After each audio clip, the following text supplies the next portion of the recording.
Okay. Let's call the meeting to order. So let's see, it's November 17th.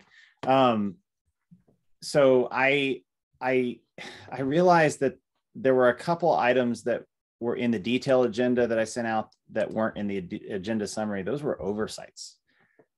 We do not need to elect a vice chair, and I don't really think we need to talk about our recycling video storyboard unless we just, want an update, which is, yeah, we're working on it, off to the side. So Lindsay, I'll leave that up to you if you want to talk about it briefly. It is on the agenda, but didn't really mean for it to be. So today, thought we'd really do a deep dive on the growth policy, the discussion that we started at the end of the last meeting. Then we should talk a little bit about board, like considering that the board application that we did get before, and forwarding that onto the commission for consideration. And then I'd like to talk about the content of the annual report that'll be due to the commission. I think it's in 3 weeks, but I'm not sure, because it's kind of, it looks like the commission's agendas are fairly fluid right now. Sometimes it's kind of hard for me to, they're working. Lindsay, understood your connection is bad, and you're going to keep your video off to make it more or less choppy anyway. So does anybody have anything that they wanted to discuss or add to the agenda before we dive in? Any questions? Okay.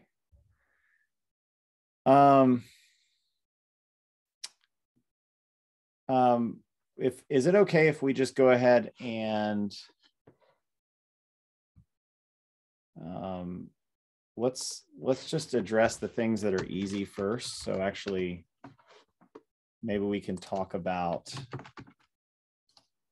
our open board seats coming up first. Is that all right? Let's see. Just pull up this application.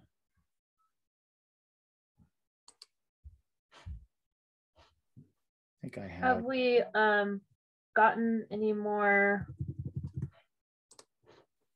applications, or is it no? Just what was her name? Pamela? Yeah, Pamela. So I talked to Faith about this. So we have 2 board seats and we have 2 open board seats in January and 2 applications that were submitted. One of them was mine, and one of them was Pamela. Because of that, for better or worse, last night the city manager put my application on the agenda and asked if the city commission would just approve it, because I was already a standing board member, and they did. It's fine, I think because we only had 2 board seats and 2 applications, that's appropriate. I would have probably preferred, though, to go through the board recommendation process and have us officially recommend me, if that's what y'all wanted to do, to continue on the board. And I understand their logic, but Faith specifically told me that we need to, that it would be really helpful if we could get a recommendation or not recommendation from the conservation board for Pamela. So do you do any of you need to see her application? I mean, she called into the meeting 2 hints, and I think we all heard that and talked to her. I'd like to just open up the floor for your comment on whether you'd like to recommend her. Let me know if you wanted me to pull anything up, but yeah, any comments on Pamela's application? I thought she seemed qualified and willing. So I'm happy with her.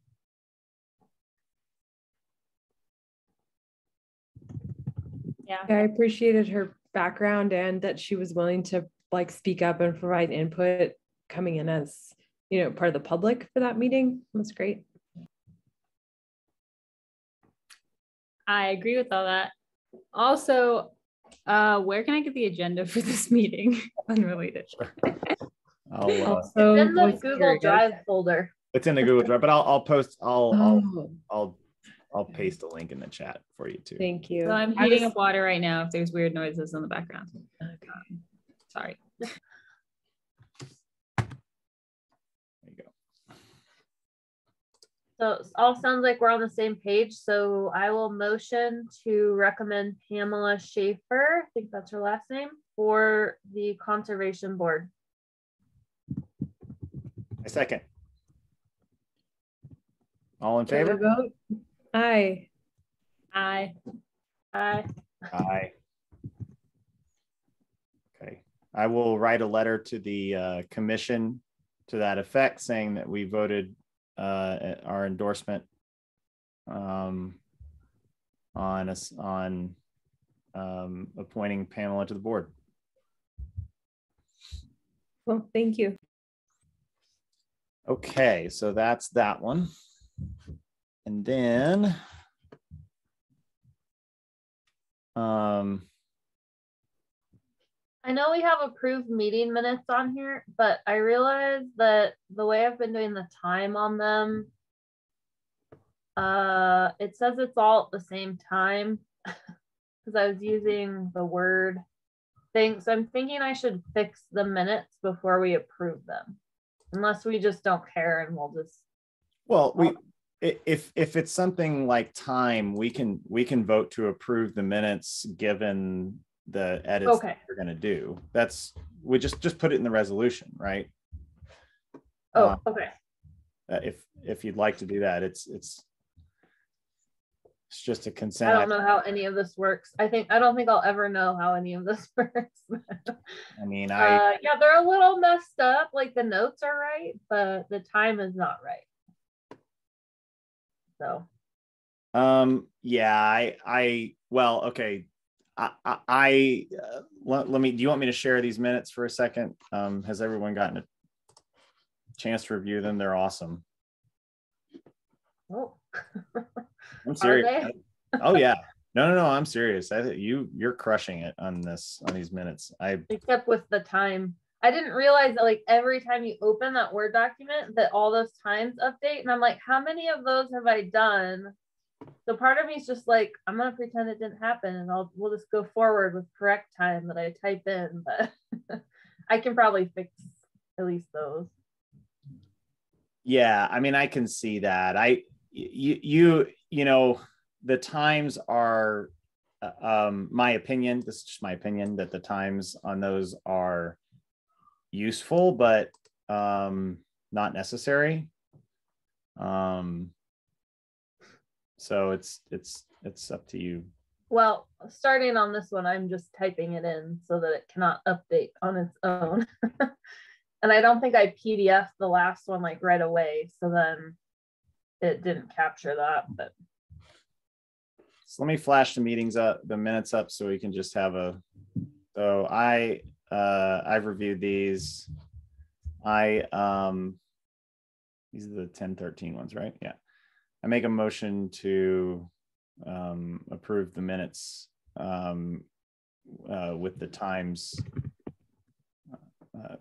updated by Amy as she stated she was going to do. A second.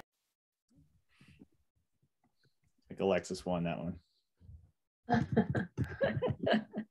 All right, all in favor? Aye. It passes unanimously. Okay, cool. I feel like we're finally getting the handle on some of these things. Look how You're just fast that very, very efficient and did everything at 7:03 p.m. right. Entire meeting. I don't even know where that, I have no idea like what That's that time right. reference is. We specialize in conservation of time as well as.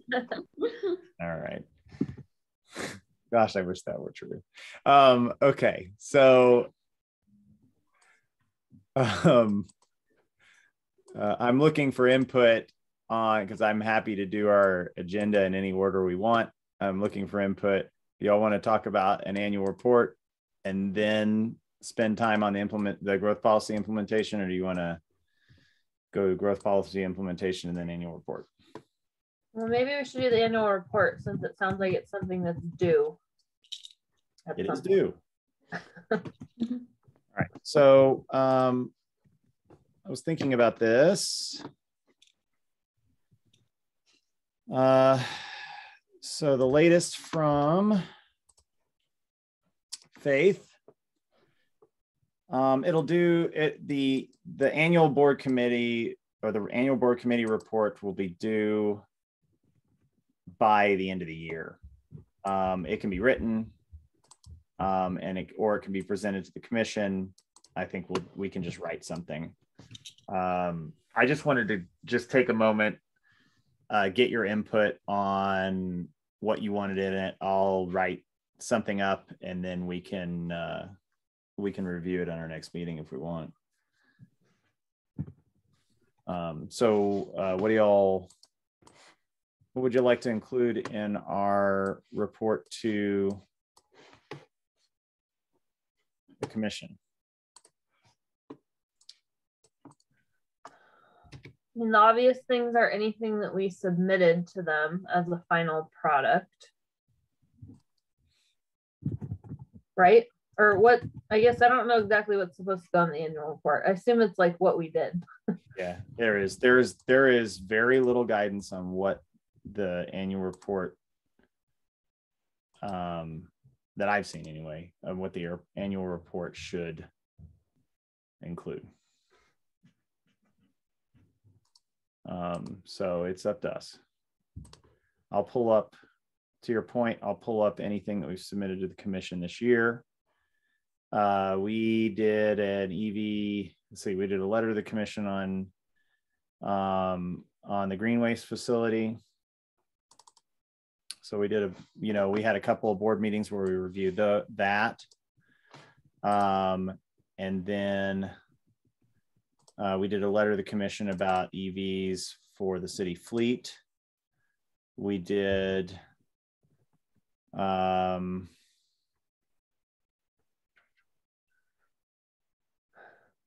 was it growth policy this year?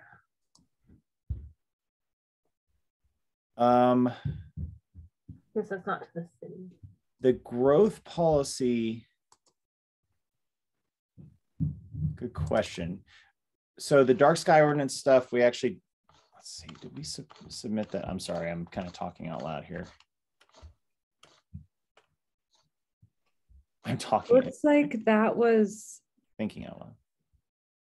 It looks like growth policies stuff. Okay. Letter, ongoing energy court. Where did sky ordinance, January 12th, 2021. All right. So it's the calendar. No, right? that's, yeah, the letter about the dark sky actually was at the end of last year in December. Oh, December 9th. Yeah. Yeah, because that's just the date modified with a file tag. And so last year on January 27th, the letter, I think our annual report or the letter said, we're pleased to give you a summary of our achievements this year, launched the board in February, extensive input to city growth policy and conservation topics, developed proactive public engagement, and extensively reviewed and gave specific recommendations to revise night sky protection. And then there are a few sections, a few paragraphs on kind of like more description on each of those 4 bullets. Yeah. So I think, yeah, so let's just look. I think our biggest stuff that we addressed this year was consideration of the green waste. We did look at, I recall, we did look at the growth policy again. I'm actually trying to find if we sent something about that. I don't remember that we did. Well, I think that went to, well, maybe it did go to the city. Yeah. I'm thinking maybe it went directly to the Burton planning, whatever they're called. Potentially, although I would have probably put it in here. We did have that climate listening session in March, which was interesting. So I think I like that one just as something to tag for the annual report, because it's us trying to specifically to do what they asked us to do in the bylaws, which is, promote conversation around some of those topics that came up. And then, so I think, let's see, so we've got green waste, we've got climate listening session. Obviously we've got our ongoing recycling video outreach project. You want to put that on there now or wait until it's a final thing? Because I would vote for waiting, but well, it's up to y'all. I mean, I also don't like it's whether we would just want to report what we've been working on, but it's up to y'all. We could, if you think it will be received well, then there's no reason not to, but I'm not sure. This is a status report, right? These are the things we're working on. This is things we accomplished this year. And then I'd also like to, it would be nice to say, these are the couple of things that we plan on tackling next year. And we didn't have that.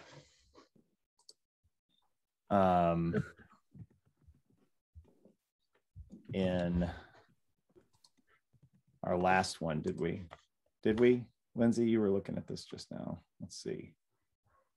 Night sky. Yeah, so we didn't include anything about what we were going to do.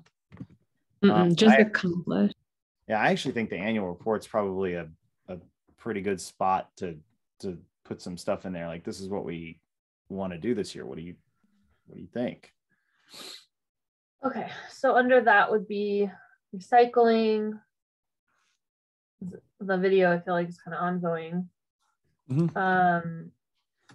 You could mention the site visit maybe, and as like something you did in anticipation of doing something. Right. Okay. Yeah, love that. And then I guess we're currently addressing the growth policy.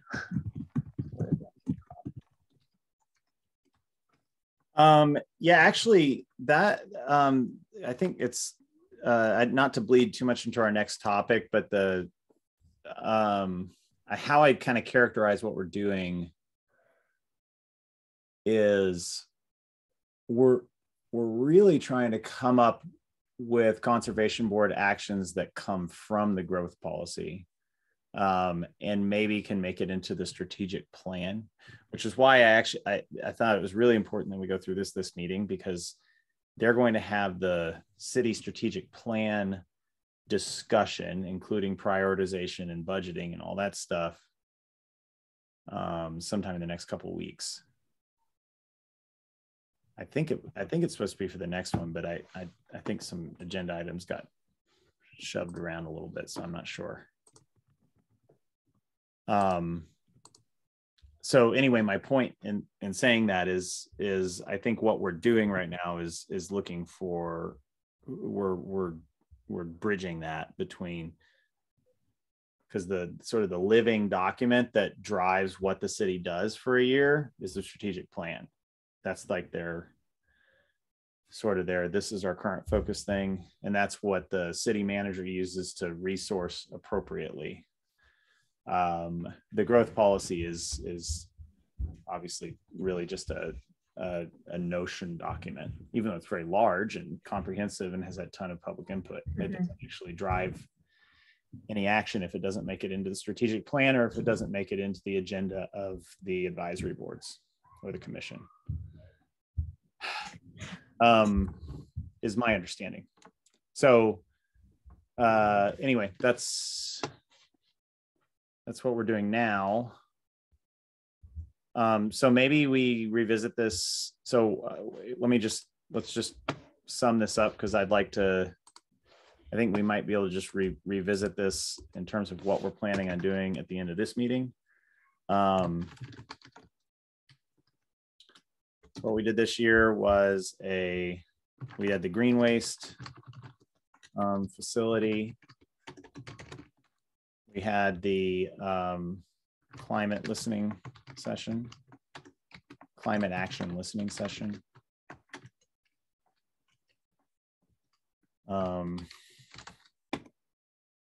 We visited the recycling center.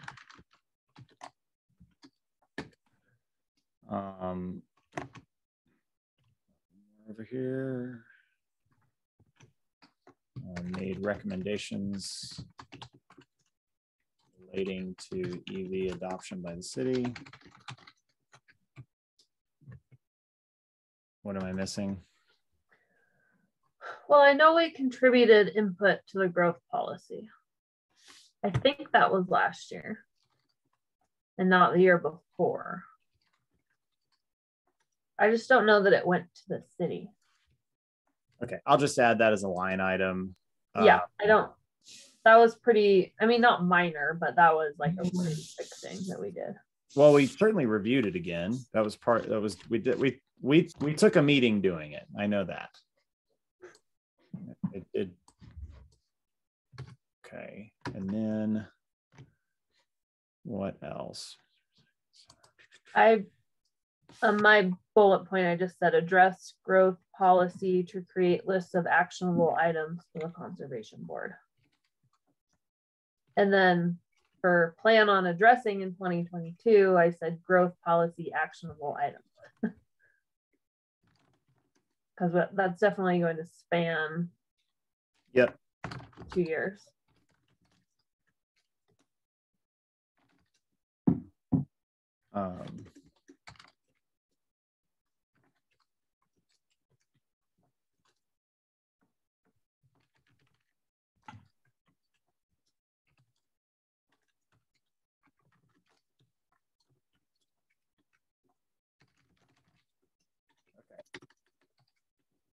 Cool. Let's revisit this maybe at the end of the meeting. Let's kick into the meat, because I'll type something up based on stuff, but something may percolate that we want to include as our intention next. Okay.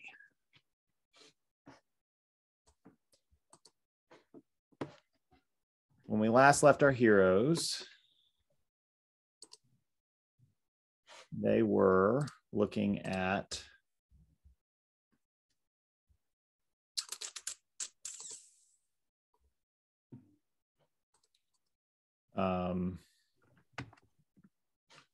options. So I'm trying to pull up that list.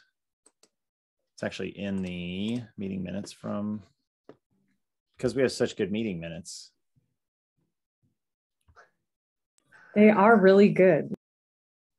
I'm trying to learn the balance between too much and not enough. They really are. Okay.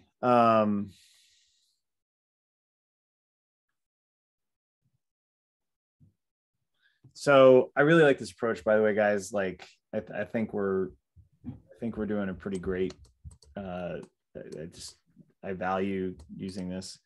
So we had kind of broken up the sections and said, hey, let's break and see if everyone can do a little bit of a review and see if anything percolates and bubbles up.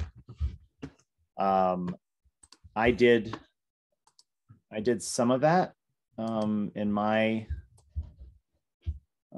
sections, but I also, after paging through some of the priorities, the amount of overlap between some of the things that I felt like we could address and the number of places that they seemed to be hit on by the growth policy, there was just quite a bit. So I was going to suggest that maybe we just make this a free-for-all. Based on your readings of the growth policy or not. What kind of projects or programs have percolated that seem to work for y'all? So y'all will just take turns. And I can pull up this spreadsheet we were working on if you'd like. Yeah, I tried to find that and then I couldn't. So I kind of made up my own method. I uploaded mine to the topics. Cool. So you can just add it or whatever we're doing. Yeah, I'll pull it up and I'll just share both of those. Not that I need to talk first or anything. Yeah, you do. I had natural resources. So that was kind of a big one. Yep. So I kind of summarized the goals that they had listed at the end of it. And then I condensed that into the takeaways, if you can see that on. Let me share. I'm sorry. Yeah. Boy, I think I've been on Zoom too much. Like, I feel like that happens. I feel like I have what happened to Simone Biles? She like got the spins or something. I feel like it's whatever the Zoom. Twisties. Yeah. Got the Zoom twisties. Zoom twisties. The Zwisties. There you go. So I'd actually just skip down to those takeaways. And I kind of like took the goal, you know how each chapter has goals listed? I kind of like took that and put them into buckets. So the first one I have was development. So addressing human wildlife conflict was a big one in building and development, protecting water bodies through limiting development in sensitive areas, protect scenic vistas and view sheds, and promote green infrastructure. And I also only really addressed the things that I thought were applicable to us, which was actually most of that chapter, but there might've been other things. I just left them out because I didn't think they were applicable to us. Then there was a climate action plan. And I know that we had a meeting that we were pretty much like, we need the city to address that. But that was one of the things was that the city needs to create a climate action plan. And then there was a big component on education. I think mainly educating the population of Livingston on climate change, energy use, and how to conserve water. And we've talked about how we think those are all big things. And then there's what the city government could do, which is decrease emissions, increase use of alternative energy, promote native plantings in the city. And I'm sure we could expand on all these lists, but those were like the things. Mm-hmm. And then I'll just follow up with, I did chapter 10 as well, which was intergovernmental coordination. Basically, that's just, we should conserve efforts if another government body is also working on that. So I didn't really feel like that was super applicable to us outside of if we're working on something and we know that the state or the county is also working on it, then we should address that and maybe recommend that the city work with them. But that's more of a just kind of an ongoing thing. And I think that we are cognizant of that already. So that was mine.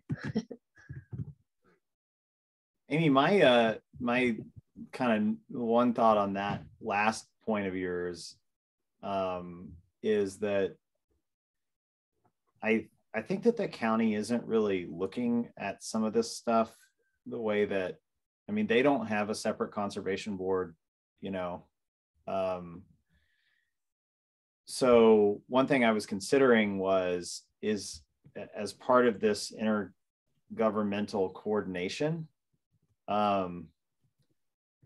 could we try to get time on their agendas or whatever, basically just presenting what we've come up with for city government?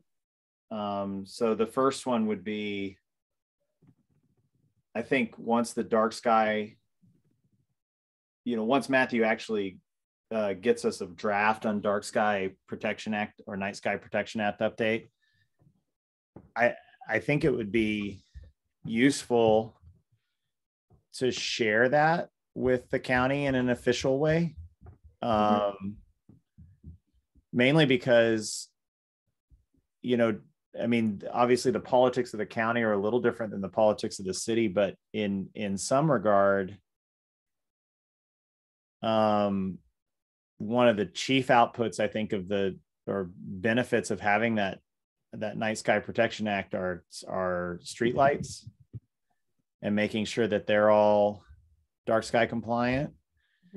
And I think it actually have a huge impact if the county, you know, based on what they can do or not do, but if they were able to impose similar restrictions on, even if it's just streetlights, maybe they just cherry pick that section of the Night Sky Protection Act. Even so, it could have a huge impact on the dark skies. No, that makes a lot of sense, and I think that's exactly what they're getting at in that chapter. I wasn't specifically thinking going back, so I didn't think about it that way, but I think that's totally valid and makes a lot of sense. So, yeah, I wrote that in there on my notes anyway, in here for the meeting. But yeah, and I think that's how that will be implemented. Is maybe that's something that we just kind of keep in the back of our minds for each topic that we address. Is, I think one is, are there resources available through the state or federally for this? Which that seems like a little more of the city should be addressing that, but I don't know if they are. And then also, yeah, can we work with the county, especially since the city of Livingston is half the county. So it just makes sense to address the other half instead of just leaving them out there. So yeah, I think that sounds important.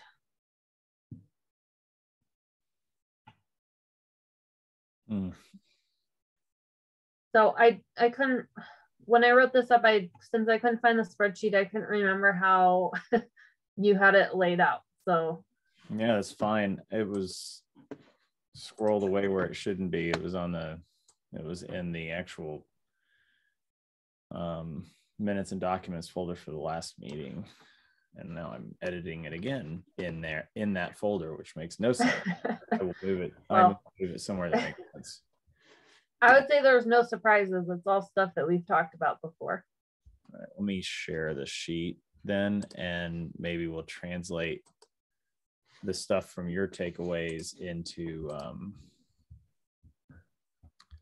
some kind of a some line items. So all we had done, we were sort of, there was this attempt at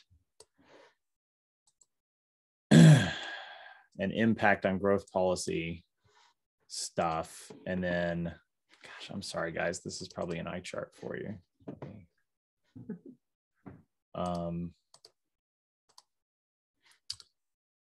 So it's really just what do we, why don't we just list projects and programs, and then maybe we'll kind of fill this out afterward. I just want to make sure I capture what you listed. So is there anything, and it doesn't have to be like a known project, but I think what I'm after is I'd love to build an agenda. I'd love to build meeting agendas for the next, like, whatever off of this list, right? So it doesn't have to be some fully thought out project or program that addresses some of the things you highlighted. But but if we need to have like an investigatory meeting about one of these topics you brought up, let's make sure it's on this list, and we'll list it as a project, but it's just maybe an investigation level project. So any suggestions? Well, the big one that's obvious that we've already talked about is climate action plan for the city. Okay. I mean, I don't know if we want to talk about it again. I feel like that's more of something that the city is going to bring up to us, but that's the obvious one. And then educate the community on conservation topics. That would put it in a really big bucket. On the climate action, before you move on, on the climate action, can I put framework in here? Because I think that's an actionable project. If we try to identify a framework for developing one and then make that recommendation to the city, I think that's probably the level of advisory from advisory boards that they're looking for anyway, which is here's some overall goals, and here's how we recommend we get to a climate action plan. I'd love to develop something like that. Okay, keep going. Sorry. No, I'm realizing from that list that this is a lot more detailed than what I took notes on. So I don't know. This one could come out with a lot of different things. But so one of the big buckets was just addressing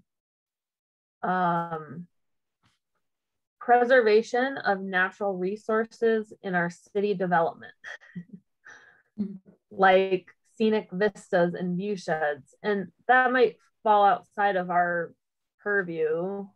Like that sounds like more of a zoning thing, but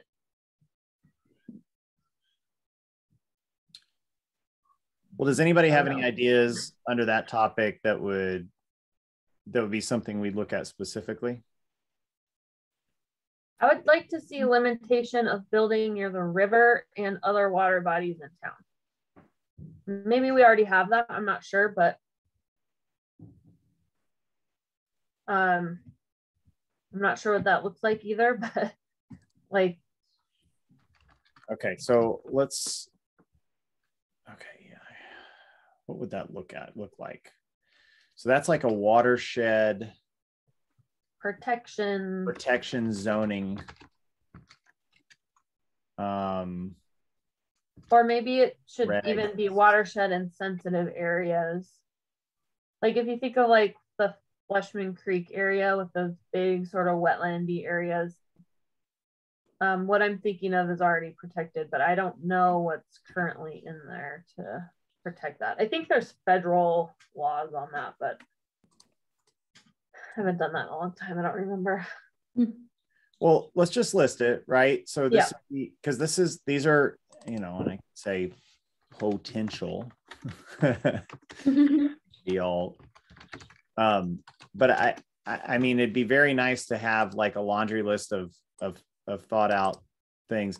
So I'm calling this the project would just be a study on what watershed protection measures we might need to take, specifically from a zoning and regulation standpoint, right? So the potential outputs of that would be, here are some recommendations to the zoning commission, for example. I mean, they're about to do a huge rezone of the city. Like, have you considered this? Have you considered this? Right. Okay. What else?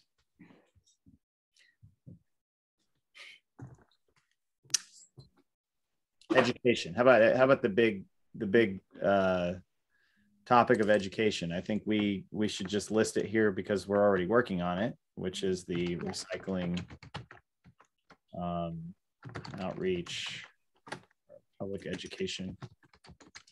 Yeah, I have a bunch of education-y stuff listed. So I did transportation, public facilities, and local services. And it all actually like overlaps really well with like what Amy was saying with natural resources and stuff. One of them is like, so for public facilities, like talking about like, you know, electricity grid, wastewater treatment, that kind of thing.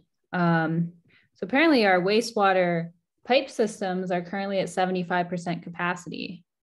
And so there could be some stuff around reducing wastewater production in the city, which could be a lot of different things, promoting like low flow, you know, shower heads or whatever, that kind of thing.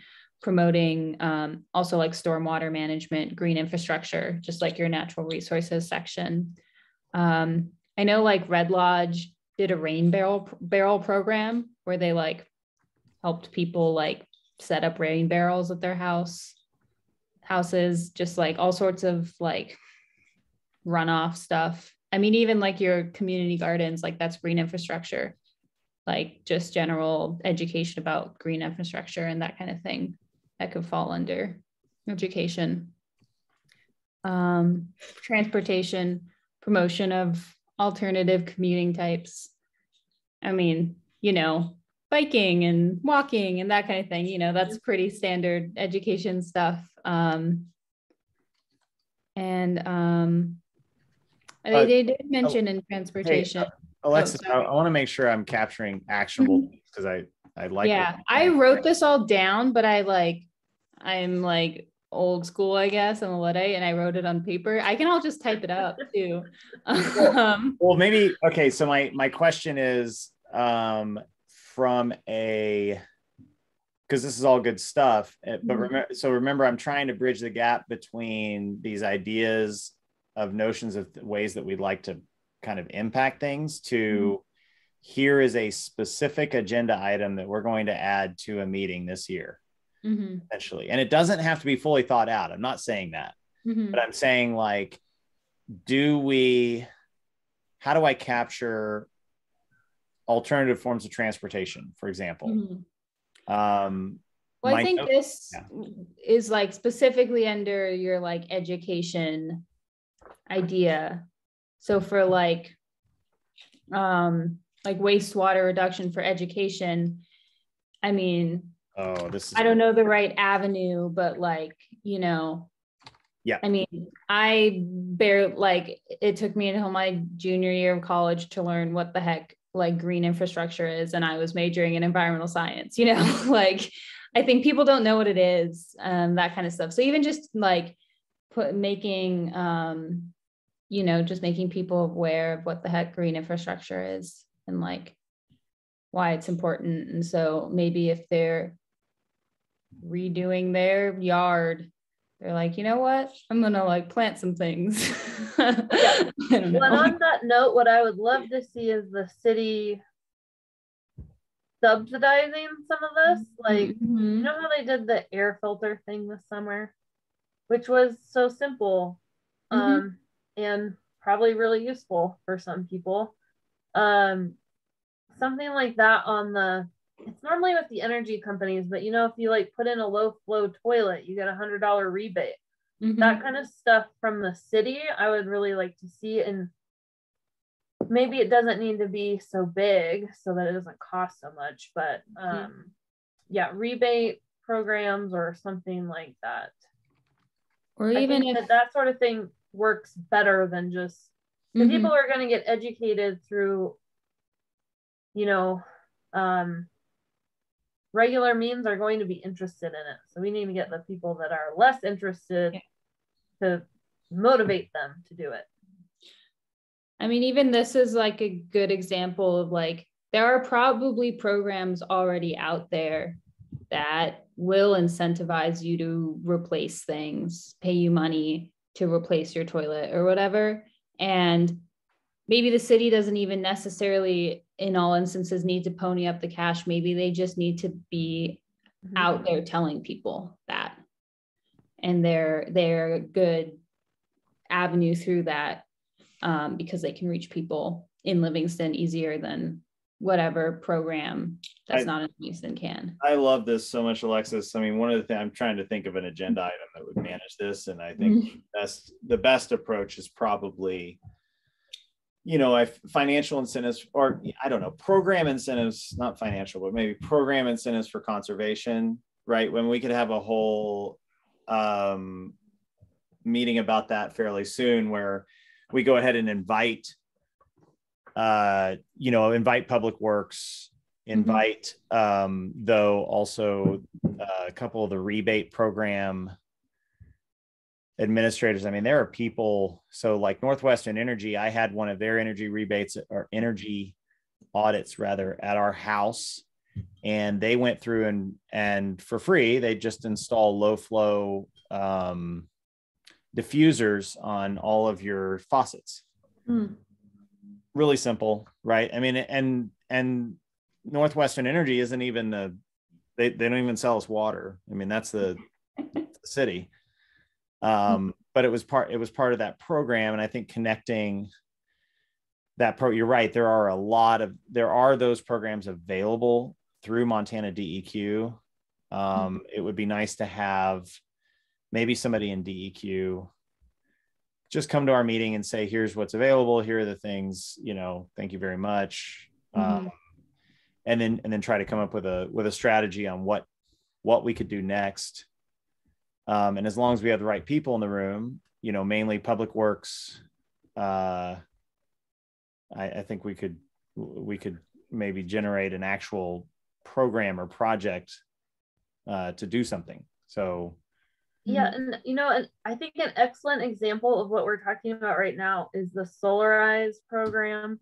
They didn't do anything new, at least not that I know of, but like they're using existing plans and they're just packaging it in a way that people who know nothing about it have a simple process, and they have someone they can ask about, how do I do it? And how do I get those incentives, and how do I get those tax rebates? I started that process. I didn't actually buy solar panels at this point, but I found it to be like really easy and educational, and I only had to go to one place. I didn't have to go track down the 5 different things that I might need. Yeah. Similarly, I'd love to see them do a weatherized Livingston. Yeah, there is a section about climate resilience in communities. Oh, I see what you're saying though. Weatherize as in increase the energy efficiency of like windows, and is that what you mean? Yeah. Actually, it turns out that, solar panels are great, and they truly are. I'm definitely not locking the Solarize Livingston program. I think they've done a really great job, because they set a goal. They said, all right, YBCC, they set a goal of,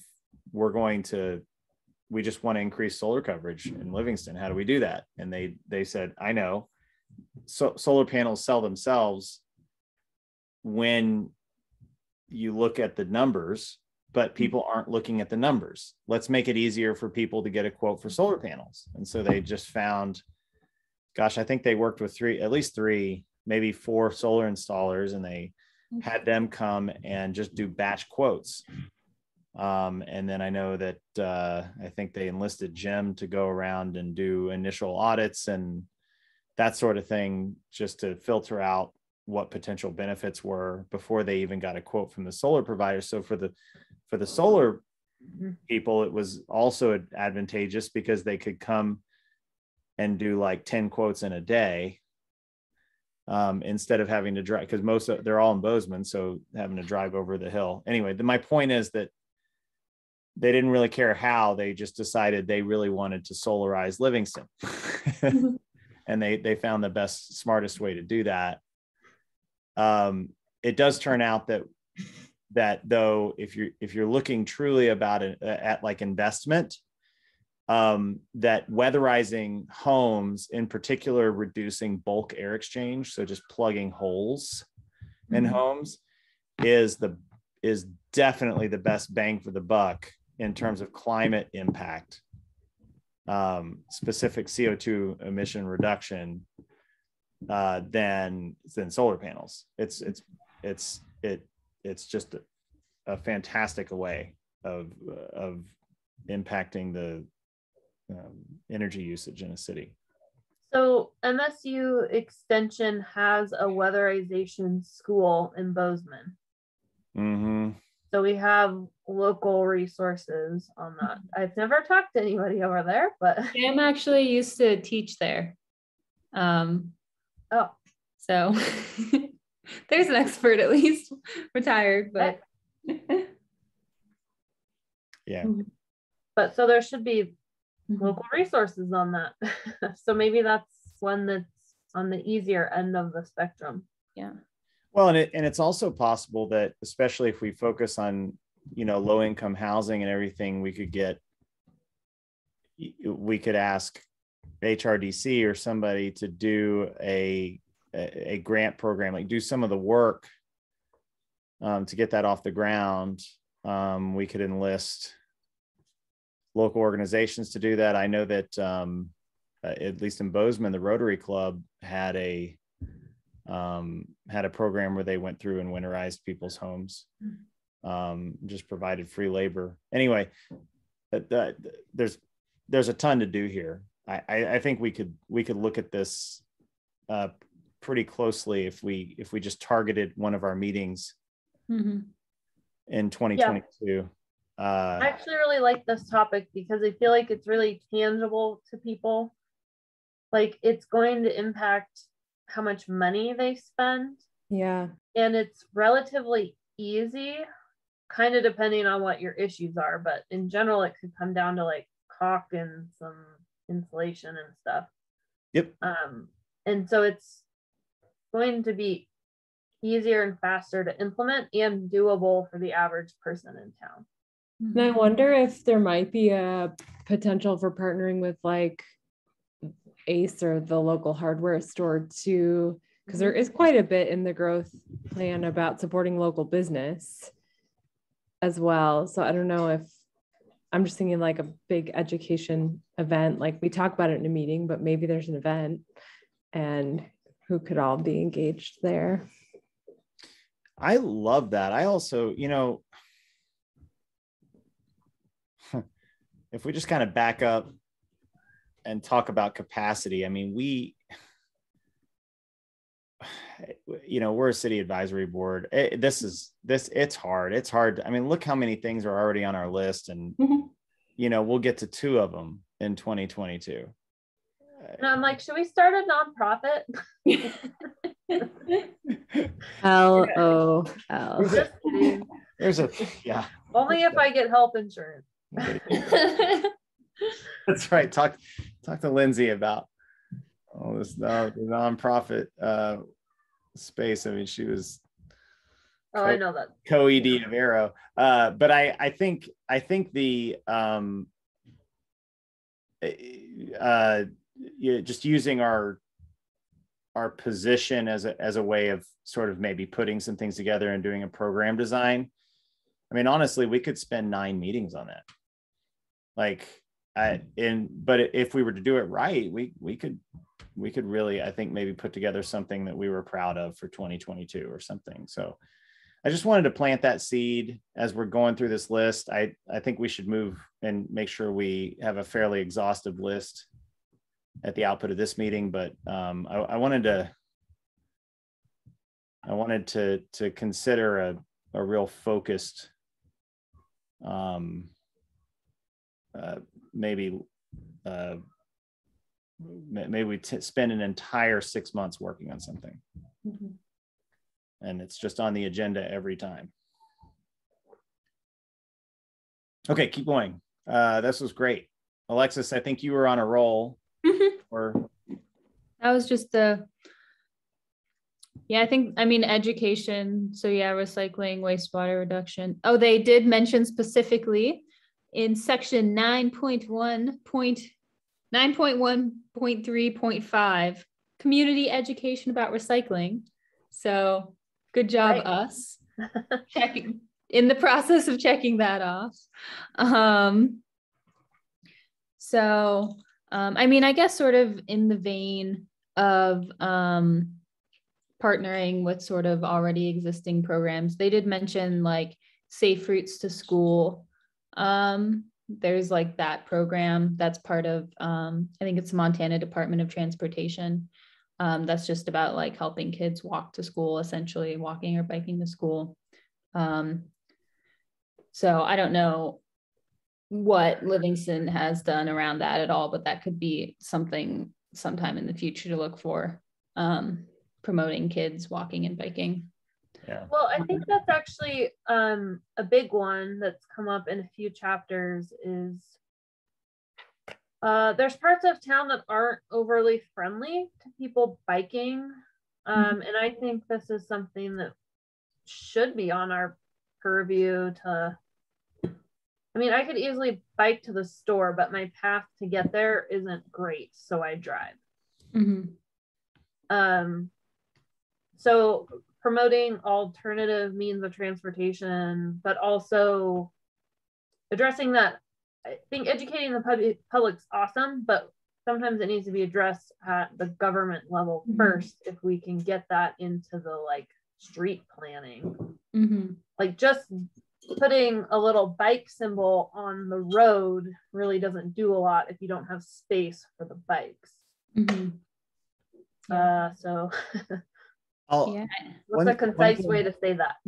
One thing about that stuff though, and I don't know where to put this comment about it, but Parks and Trails does kind of try to be all over that stuff. So I don't know if that means that it's not under our purview, but I wonder if we just trust that they're looking at that, because they are. I know they are. That could just be a note for us to like learn about what Parks and Trails is doing.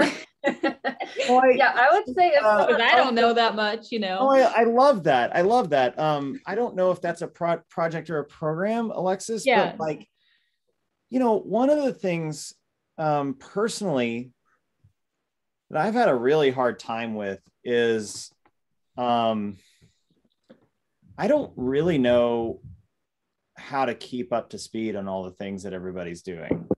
I think it would be I actually think it would be incredibly beneficial for us to write a letter to the commission that says, look, we really want to know what other people are doing. We want in the strategic plan there to be enough room in the budget for a quarter of somebody's time to make sure that all the boards in an efficient way are kept up to speed on what the other boards are working on.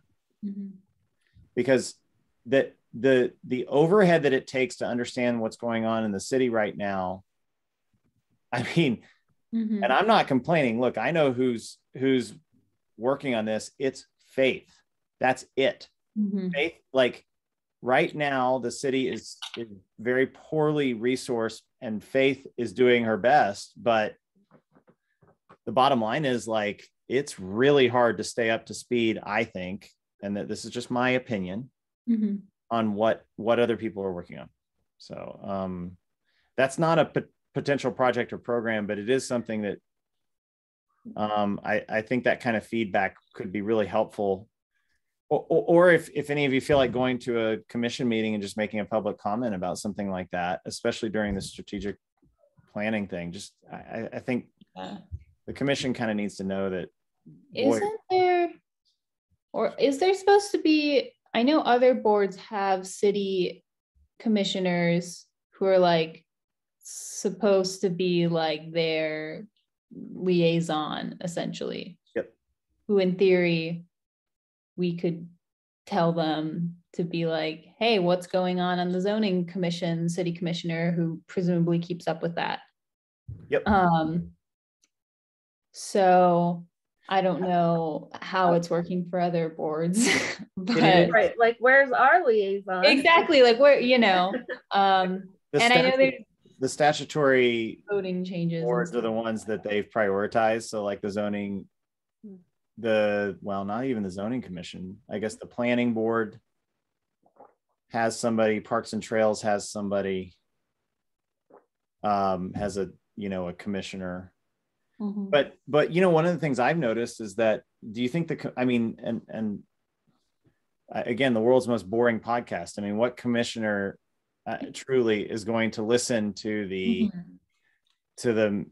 recording of all of the advisory board's deliberations? They're not. They're really going to sit and wait for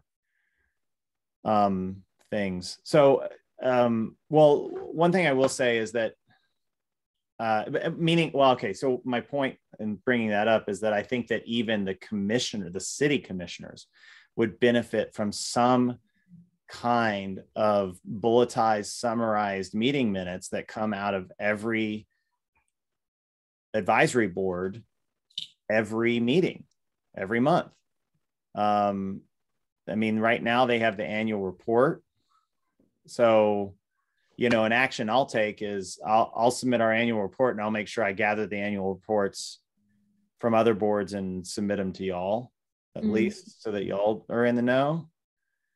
But boy, it would be nice to have somebody that's really focused on kind of interagency communication at the city.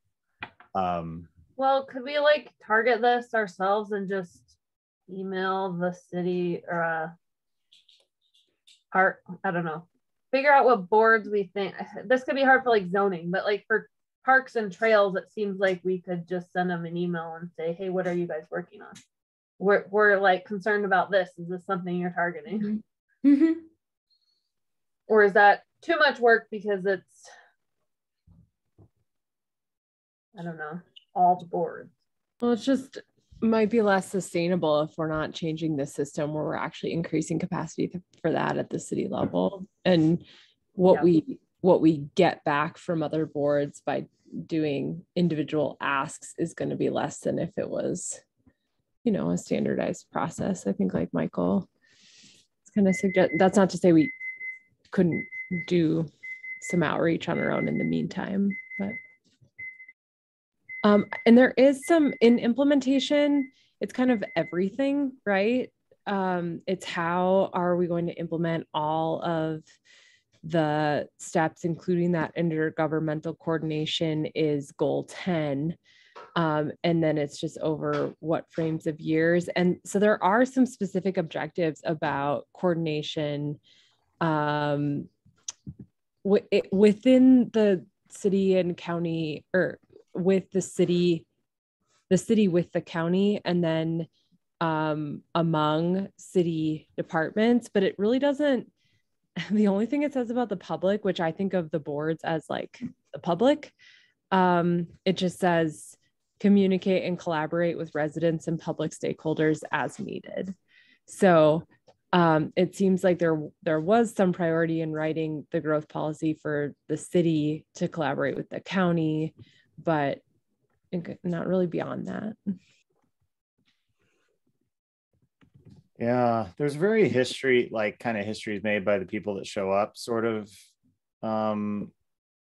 thing. I mean, y'all know that I've kind of backed off of it a little bit on trying to be ultra out there on the conservation board stuff. And I'm not sure where we are on our message board. You've probably noticed I stopped using that for our communications. I think there might be some legal issues with that, but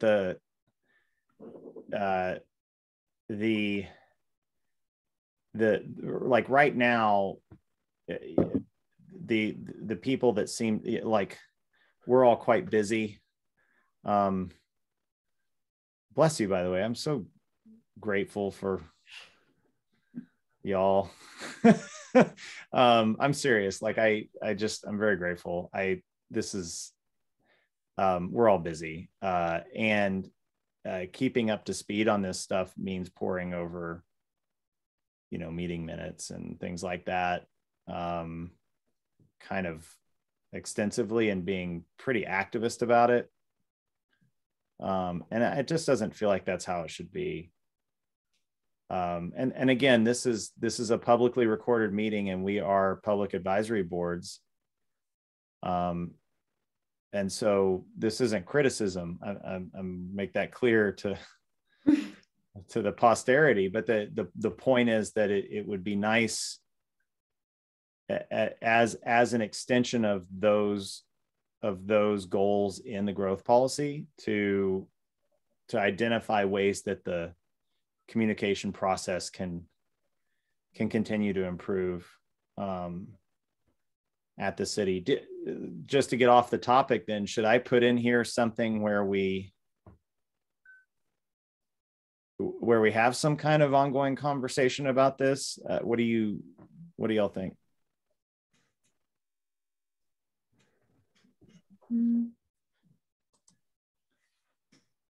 But we don't have to, Yeah. Truly, we don't have to do anything about it. We can just kind of let this conversation stand for the record, and we're going to do our best as a board to stay informed. Mm-hmm. And we're going to move on because we've got a lot of work to do. That's an okay answer. I check. Yeah, maybe come back to that. Yeah, I think it will organically keep coming up if we are trying to make plans of our own, and we're trying to figure out if we're duplicating what other boards are doing. So I don't think it's going to disappear. Yeah, it feels like it will. How about this? One thing I would like to do then is, we are a board. We can do what we want as a team individually. I would just encourage that as anything comes up, if you see meeting minutes, if things just come up, sort of a mutual commitment to keep each other informed. Certainly, I've worn the board chair hat now for a while, but and I'm fairly involved, and my wife is on the zoning commission and all that. But honestly, I am not up to speed on everything that's happening at the city. I am way too busy to pay attention.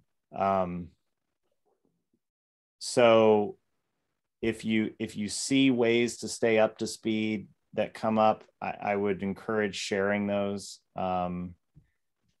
Anything that you share to the rest of us, especially if it's coming out of the city officially, is totally fair game to share outside of a meeting. It's public record anyway. Can we just kind of say that and move on? Mm-hmm.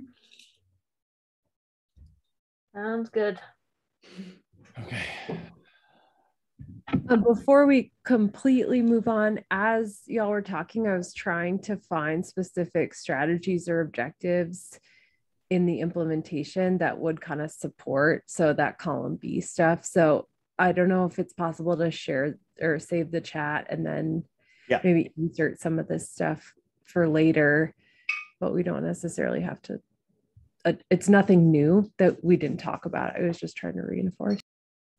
Yeah, thanks, Lindsay. I saw that and I was very deeply appreciative you were doing it. I'll save out the chat, and then when we kind of have this sort of growth policy informed project list, I'll try to populate what came out of it. In fact, if it's okay, I'd like to take this whole discussion, Amy, whatever you've put into the meeting minutes, and then Lindsay, stuff from that chat, and then whatever's on the working sheet already, and then put it together, and maybe even attach it to our annual report. I don't know. We'll see if I can get something like that together.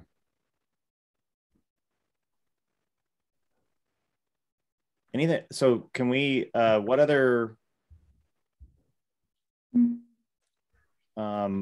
projects or programs should be attached? Oh, this was one that I saw in local services. I know that we'd sent a letter to the city talking about looking into electric vehicle adoption in their fleet.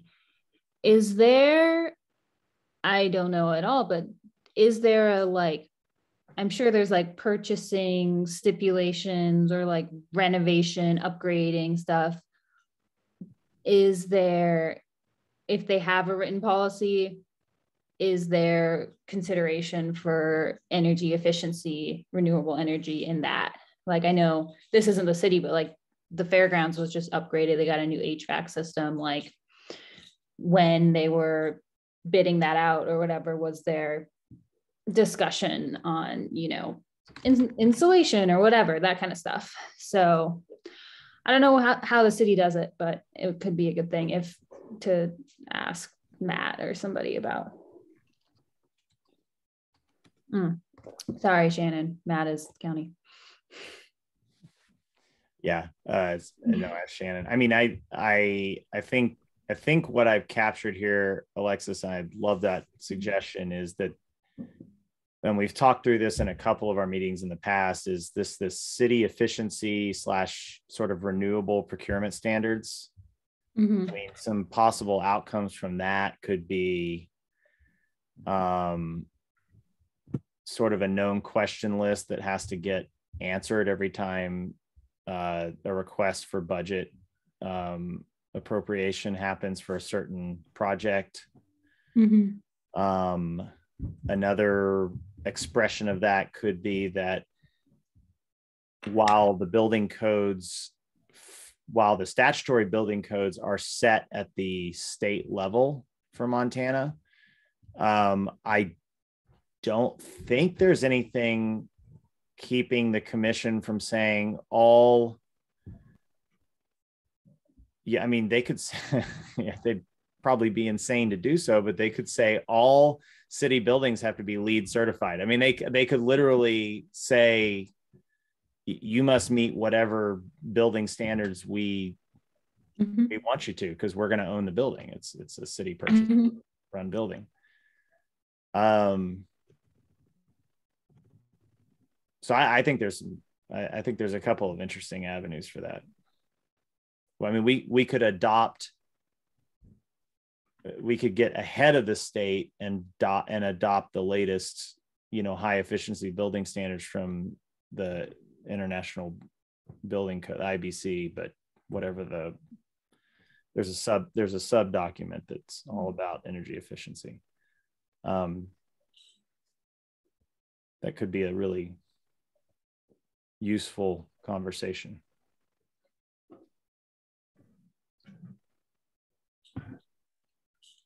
So did the city efficiency renewable procurement standards, you think that as a title captures that? Yeah. Enough? Yeah, essentially, yeah. Building. I was just thinking about buildings, but it sounds like there's even more you could go beyond that. So yeah, that sounds good to me. Let's see, I'm just looking at my list. I do have a couple to. I think we got all of mine that I can think of. Oh, at least on the county level, they're on the waiting list for a Ford F-150 Lightning. So is the city. Okay, cool. The city is also on the list for Ford F-150 Lightning. So is the city conservation board chair. They're so cool. Nice. Those are the fully electric. Mm-hmm. Yeah. Cool. Yeah. So excited. It can pull the camper.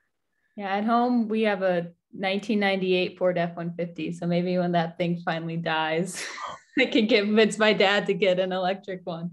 I used to own a 1998 Ford F-150. My heart They're very bubbly. Yeah. Great truck.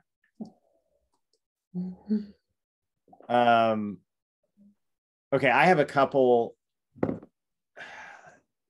I just wanted to float these Again, I want to make very clear these are potential projects and programs, but it is related to growth directly.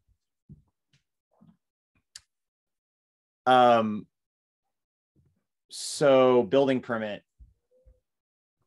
procedures would be the first one. And I think it'd be in the same vein, Alexis, as the city procurement standards that we just talked about.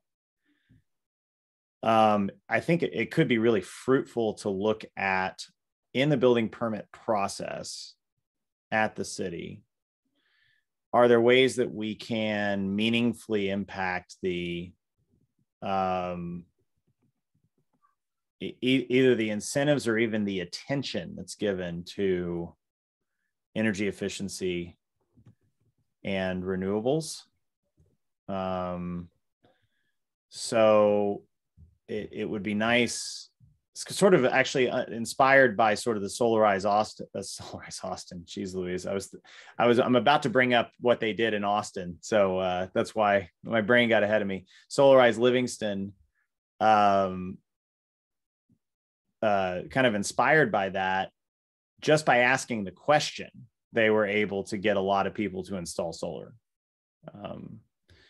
So I was wondering if, on this long list that's way too long for us to do in 1 year, but could we add a look at the building permitting process and how to inject more efficiency and renewable adoption in that, especially if we go into a sort of a prolonged period of new construction and redevelopment. It would be a nice thing to have. I like that idea. I think it gets to the point Lindsay made earlier too about like long-term, or like building capacity, I guess, sort of, not just, weatherizing houses and sticking solar panels on them after they've been built, but actually making it so that they're built that way. So I like it.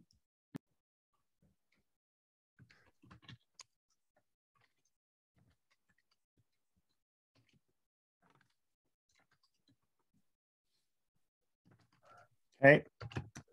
Along that vein, and this relates to climate and public health.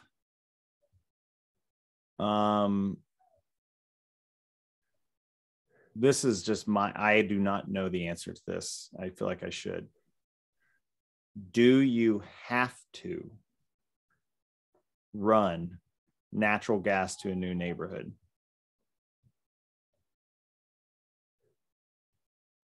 Like that might be in code? Yeah. Okay. Yeah, no idea. It'd be worth checking out.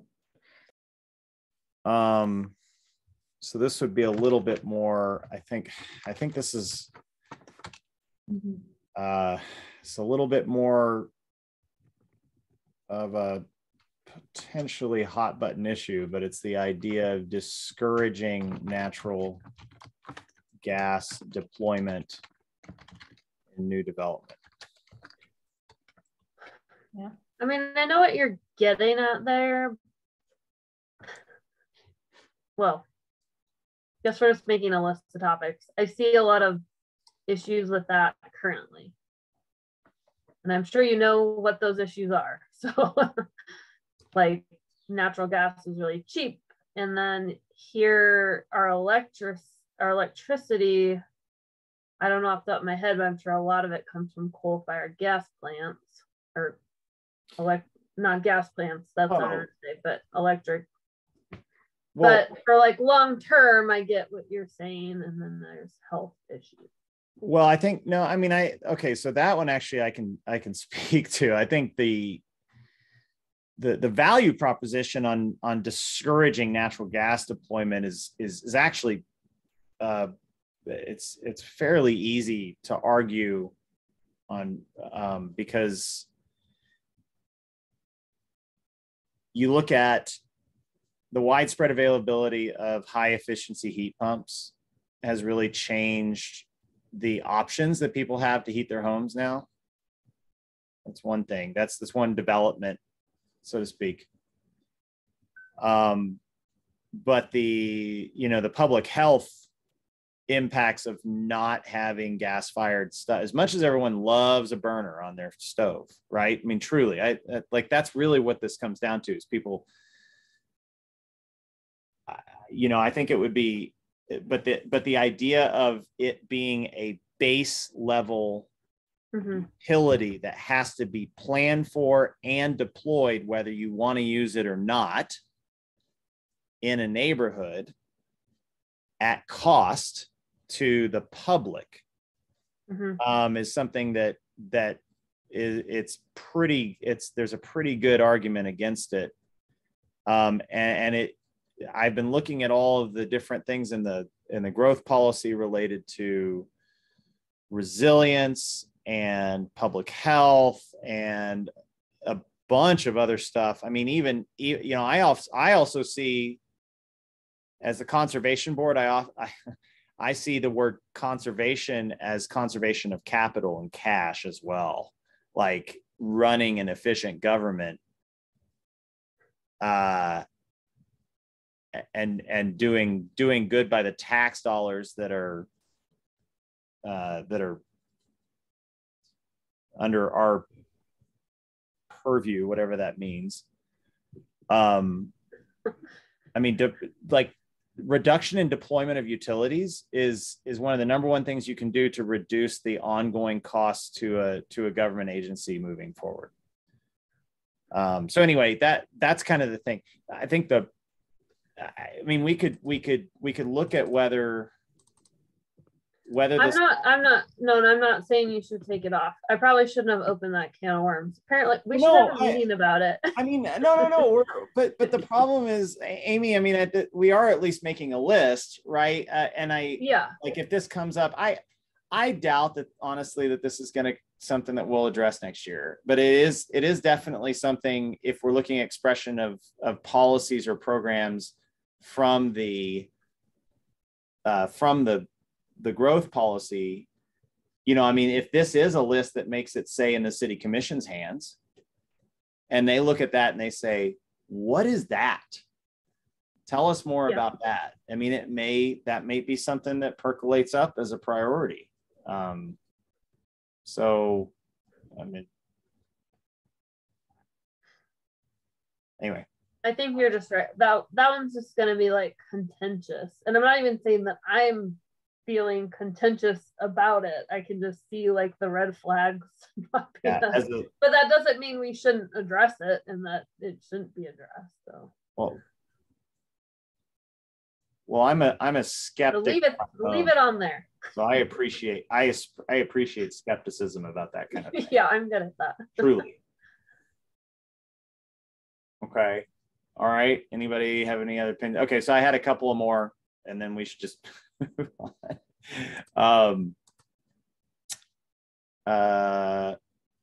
Actually, I think I should lump this into this, but it's building permit process. But maybe it's a new one.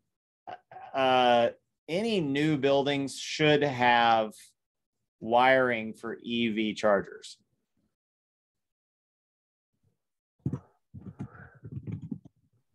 I don't know if that would be part of our review of the building permit process. Like EV adoption, maybe I just add EV adoption and we're done.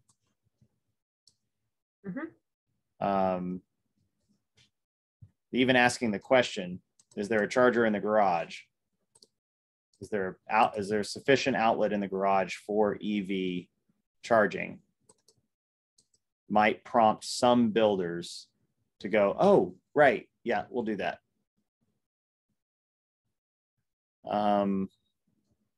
Finally,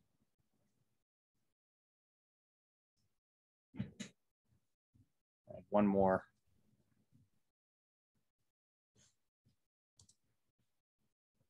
My list, sorry. Sounds economy. Oh,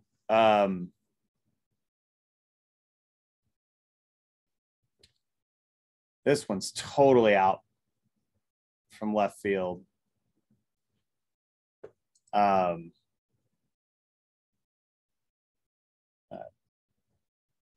Downtown level climate control deployment. I don't know how else to put that. What does that mean? What do you mean by that? Especially for things like for air conditioning. So like, which, you know, is more and more in use. Things like chiller lines. You know, I'm actually going to withdraw that. I need to look into that to see if that's a real thing first. Okay. For our climate, I don't know if anybody at this, it's something that's really advantageous in city planning if you have high cooling loads, but I just don't know about here. That's all I got.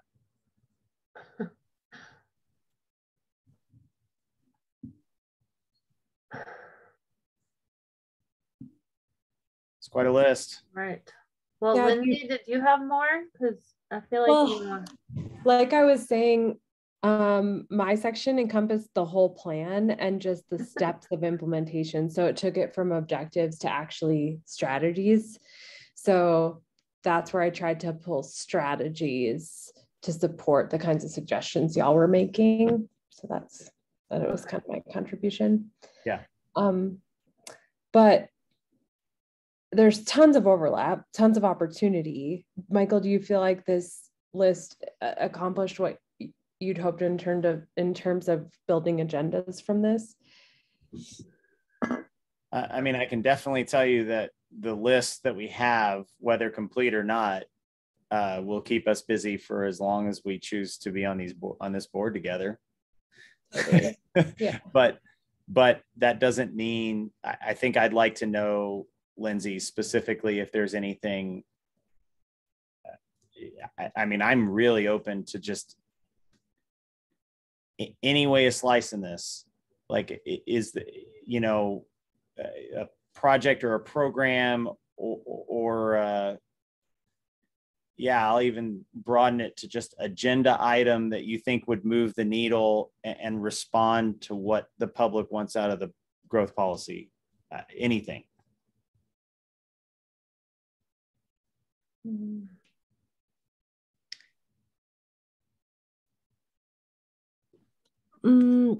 I mean, I think that the thing that excites me about being on this board and looking at our charter and the alignment with the growth policy is the opportunity for education and engagement. It, you know, working on the community level with individual households moves the needle in a very different way than changing policies, but the education and outreach, I think, is still a good place for us as well. Maybe not, you know, exclusively. We definitely want to influence policy and code where we can, but so the recycling project that we're working on, and then if there's opportunities for like partnership and engagement events in the future, I think that definitely meets needs that were spelled out in the growth policy and fits what we have to offer. Can I ask more about that though? And this is kind of you wearing your hat with all the things that you've done. Is there anything, I mean, if you look at the video that we've put together, or that we are putting together, you know, it's kind of a baling wire and what expression. Yeah. I mean, we're doing our best, right? But we have no resources. We have right. You know, there's no framework that this is going into. There's no, you know, there's no well-publicized, you know, city website that can maximize the effect. of a video like this. Mm-hmm. You know, I do feel like if there's an overall strategy of outreach and education, I'm not sure we're serving that strategy very well with the list that's in front of us yet. Well, I'm just thinking in terms of like the wastewater reduction. You know, I think there's a lot of ways we could talk with. I mean, we don't have resources. You're right. So yeah, how would we implement these things? It's that's our continual question. Like, we can create a list of things that we can do, but where does it go from here? It's kind of. I think we've had this conversation before, like, what is our actual role? Yeah. And I think we all kind of want to be those educators, but that's not really what this is about. I think that, like, at least when I think about all these topics, it's like, we want the city to be educating the public on these things. That doesn't mean that we are necessarily, it doesn't mean we can't have a role in that, but it doesn't mean that we are the point group for doing that education. At least that's kind of the way that I see it. I think we'll fall into that trap of what we did with Dark Skies, of doing too much of what the city should have been doing that we did for them. And hopefully they can use what we put into it just because we put time into it. But ultimately we kind of did too much. But like, okay, so with the video that we're trying to get together, which I make things difficult, so it's going slow, but if I kind of saw our education and outreach portion as a way to increase capacity of limited resources too. So as long as there's somewhere to plug that in, you know, as long as, Michael, you're going to take our storyboard to Cardos and say, you know, is this something y'all are going to support, and can we have a space for this on the website? Then I feel like it's time well spent. But I mean, to both your points, like, yeah, we don't have a lot of autonomy or resources to put up a megaphone on these issues that we want to do more outreach on. But if there is a place we can plug in and increase capacity, like, can we accept that that is progress? Yeah, I mean, I think the squeaky wheel gets the grease on this.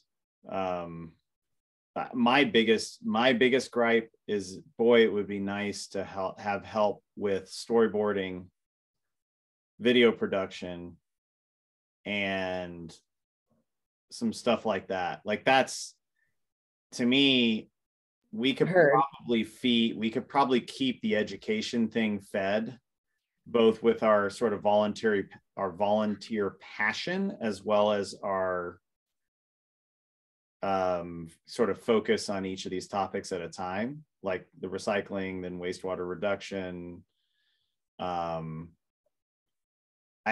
think what I'm trying to get at is, is there an ask? I mean, it probably wouldn't be a heavy lift for the city to have a separate, sort of more prominent website section if we can feed them the content, or at least a content stream. The challenge is, like, unless we're going to be getting together on a regular basis with working meetings, putting together storyboards and filming, or doing whatever the particular outreach is for that topic that's required, that we determine,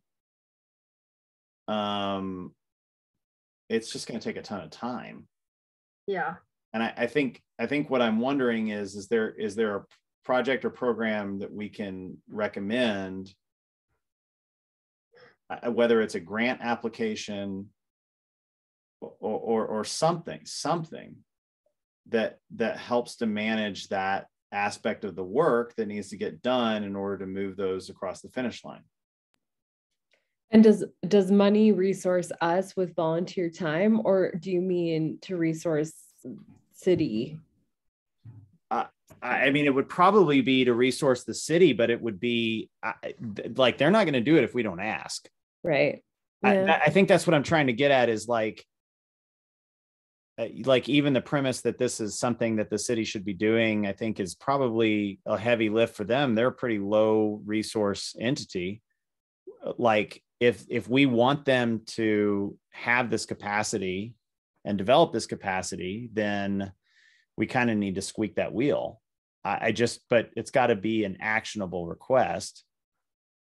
I mean, we could send a letter to the city manager and the commission and say, hey, look, we'd like to do this outreach stuff, but we need like a quarter person's time for 6 months to do that. And then you have us. If you can resource us with that, we will volunteer and make it happen on outreach videos for these 3 topics. I mean, we could put something like that together. Totally. Yeah. So that email or letter they sent us, or we'll send everybody, to me, well, I don't know. It just like, do they even want that? They didn't ask us for this outreach. We're pushing it on them. I encourage you to watch the video of the city commission meeting yesterday. Okay. Last night. I encourage you to fast forward to nearly the end, because where they take up this topic, but they talked about that in particular. And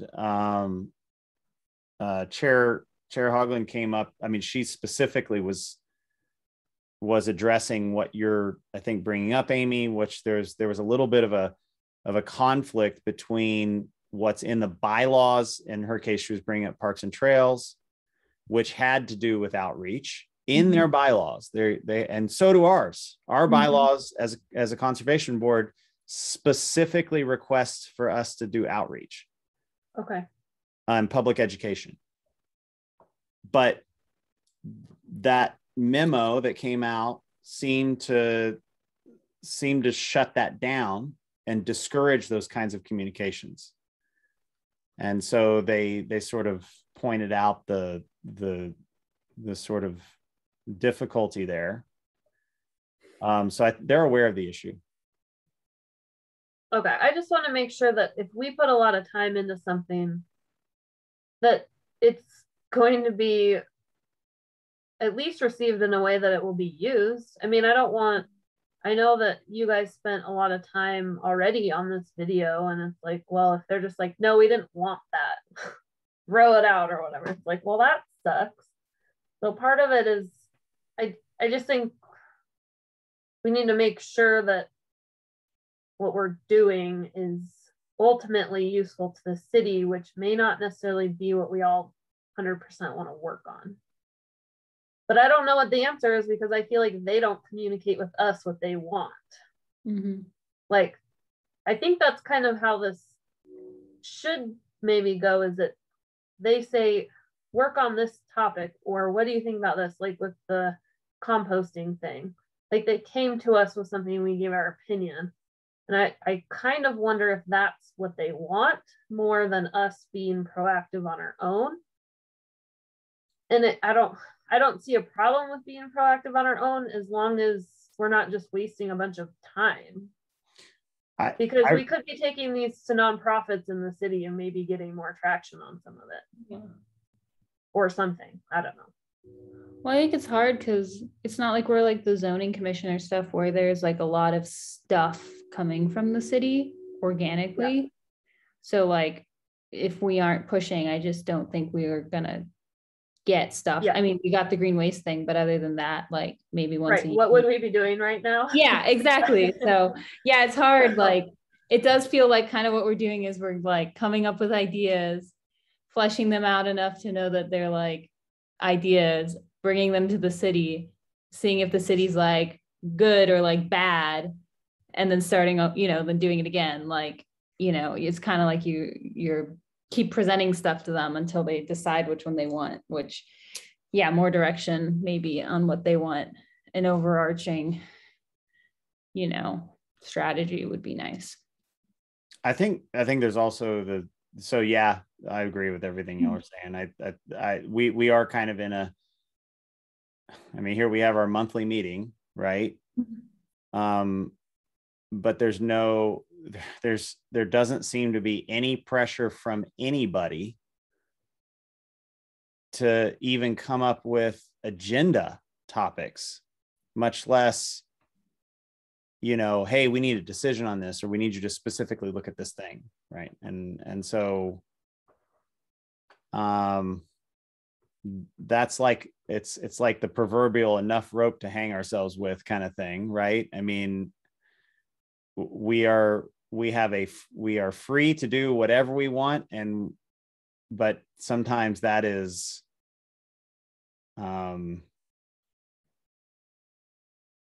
frustrating. So I mean, I think this is a good list.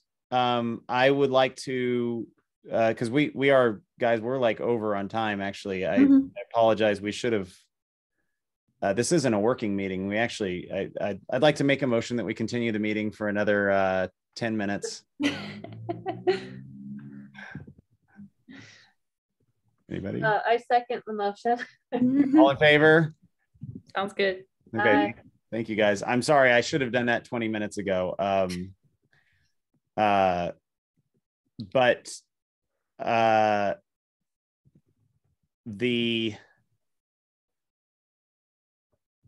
what I'd like to do is I'll develop this a little bit more based on Lindsay's strategies that she put in the chat.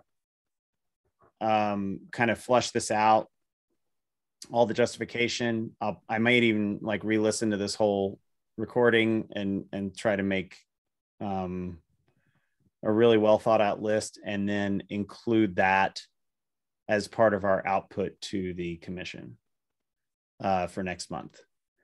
I hope that helps to look at this issue specifically that we just discussed, so that they turn around and say, these are the things that we'd really like you to focus on. To that end, what do y'all think about me including, again, I'll bring this, I'll work on this letter. I'll bring this to you for input next meeting, since we have till the end of the year. Can we actually explicitly ask them to bring this up on an agenda item, and have them tell us what they'd like us to, here's the list, what would you like us to work on?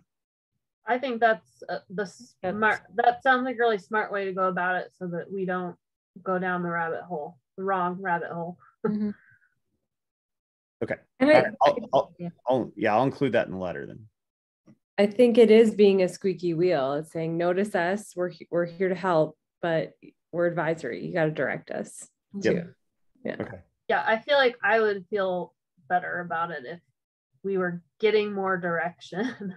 Though I think that what we've done the past 2 meetings is super useful, because, well, one, it shows like when we do go to the commission that we're engaging with current community events, but also that we know what's in the growth policy now and how we can address it. So when hopefully they come to us or they address our list, we can jump right off of there and start going.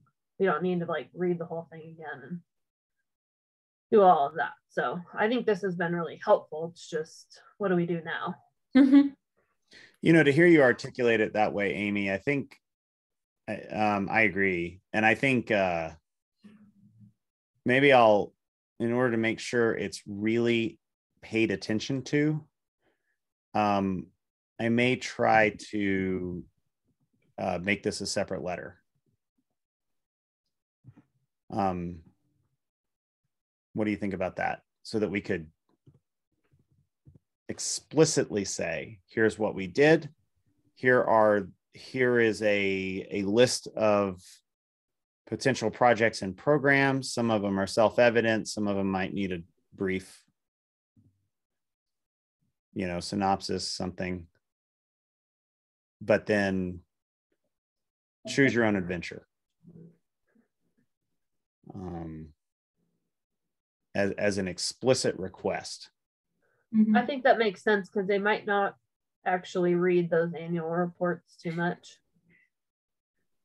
This makes it more of a, I think that's what you said the first time, but if it's its own thing, then they kind of have to address it.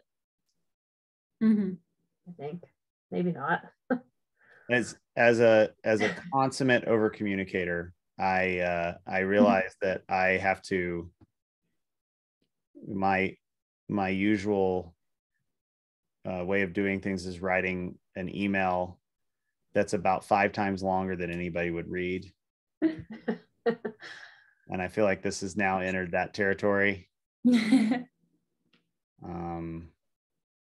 And so I'd like to break it up and do a specific letter to the commission that these are the tangible projects and programs that we think have come that are actionable out of the growth policy.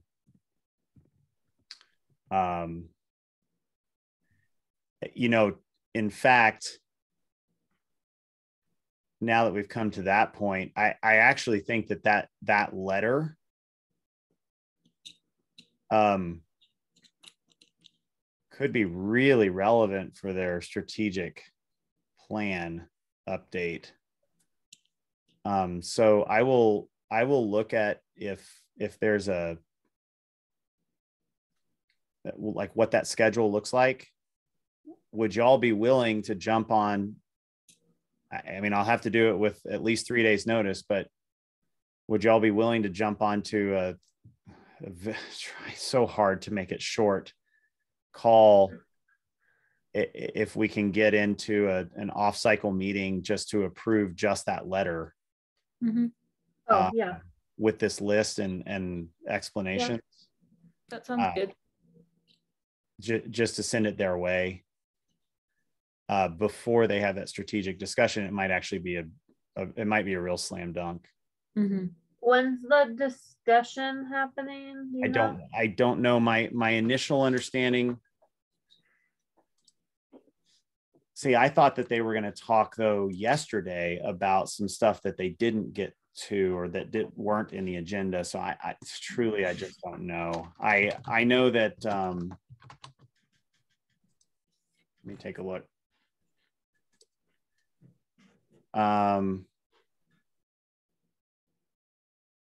Let's see.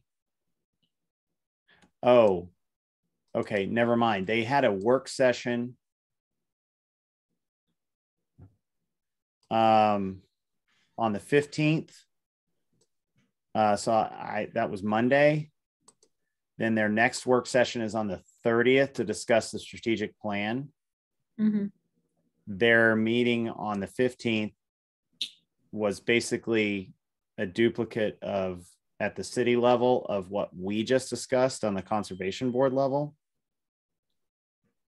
They were looking at growth policy priorities. And then their meeting on the 30th is to update the strategic plan. Okay. It's a working meeting. So that means if we want to get them a letter before then, it's got to be real fast turnaround. It's got to be pretty fast turnaround. I can take this one in terms of generating the letter, and then maybe we just go ahead and try to have, if y'all are available for a meeting next Wednesday. What's next Wednesday? I'm not next Wednesday. That's like the day before Thanksgiving. Yeah, I was like, well, if we do it early in the day, yes. Yeah. But ugh. I'm gonna be gone. Yuck. Yeah. Yuck. No.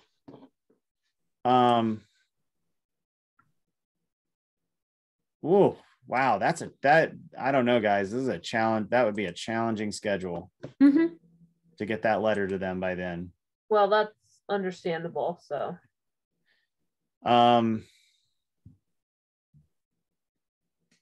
How about next? Oh gosh, no, I'm going to be driving.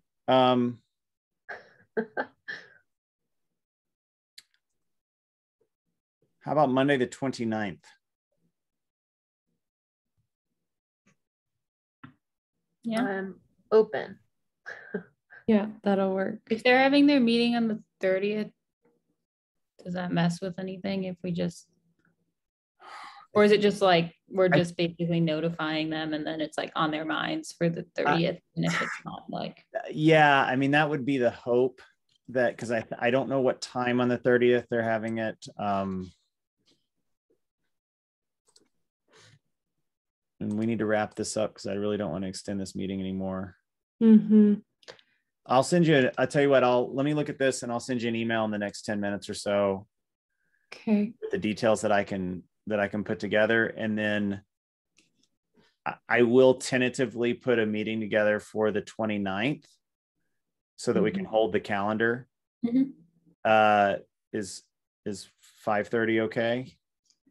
I was gonna ask what folks think about a 7 o'clock. I know that's much later than we normally start. Feel free to say no. Well, this would just be to approve the letter, right? Not to like, so it'd be quick. Yeah, any last minute, you would have a copy of it before then, and any last minute edits that you want to do, we'll incorporate, and then we'll vote to approve or not. Yeah. Yeah. If it's short, I think that's fine. Yeah. Yeah. I'll sign up to that. I'll sign up Michael to do bedtime for that day. Sure. Yeah, absolutely, Lindsay. So that's the tentative plan.